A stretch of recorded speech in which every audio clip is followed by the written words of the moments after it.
Modern movies and TV shows have a habit of taking King Arthur's two sisters, Morgause and Morgan le Fay, and mashing them into a single megavillain. This constant blending has a real-world effect on how we see the legend. Look through any active Arthurian discussion forum, and you will find people asking whether these two women are actually the same person. On the historical family tree, the two are distinct. This branch leads to Morgause, Queen of Orkney and mother of Gawain and Mordred. Morgan le Fay occupies a completely separate branch. She is the magical enchantress of Avalon, an archetype isolated from Morgause's maternal role. Curious tone. How did the actual mother of Camelot's downfall get entirely erased from our collective memory and swallowed by her sister's magical identity? The trail of this confusion leads back through 9 centuries of tactical revisions, where storytellers systematically reshaped these two women to suit the shifting moral values of their audiences. In 11th and 12th century Welsh and Latin texts, Morgause appears under names like Gwyar or Anna. In these early versions, she lacks any magical agency. She exists solely as a dynastic vessel, a royal womb utilized to bridge bloodlines and secure northern alliances for the Pendragon line. Her role changed in the 13th century French Vulgate cycle with the introduction of the bed trick. This is the pivotal moment where Arthur, unaware of their kinship, sleeps with her, conceiving Mordred.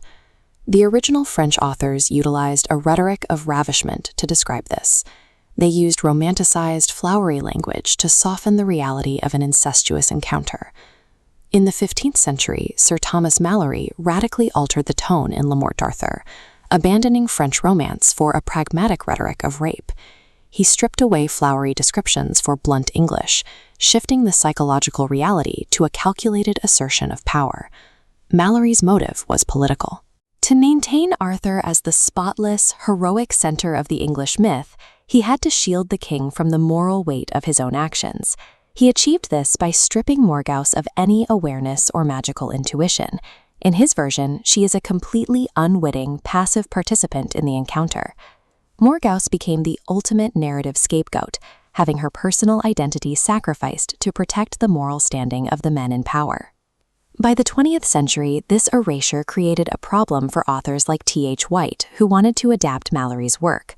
For the downfall of Camelot to feel compelling, the mother of Arthur's doom needed to be a threatening, active force, rather than a passive victim. Because Malory had left Morgause so hollow, writers began borrowing the magical and villainous traits of her sister, Morgan le Fay, and grafting them onto Morgause's story. Morgause was first erased to hide a king's sins, then reconstructed as a villainous composite to give modern audiences a more entertaining antagonist. In the late 20th century, a wave of feminist scholarship and literature began untangling these women to find the truth behind the conflation. The turning point for Morgause's identity came with Marion Zimmer Bradley and her novel, The Mists of Avalon. Researchers highlight the Reifungensroman, a literary genre focusing on the inner maturing of an older female protagonist.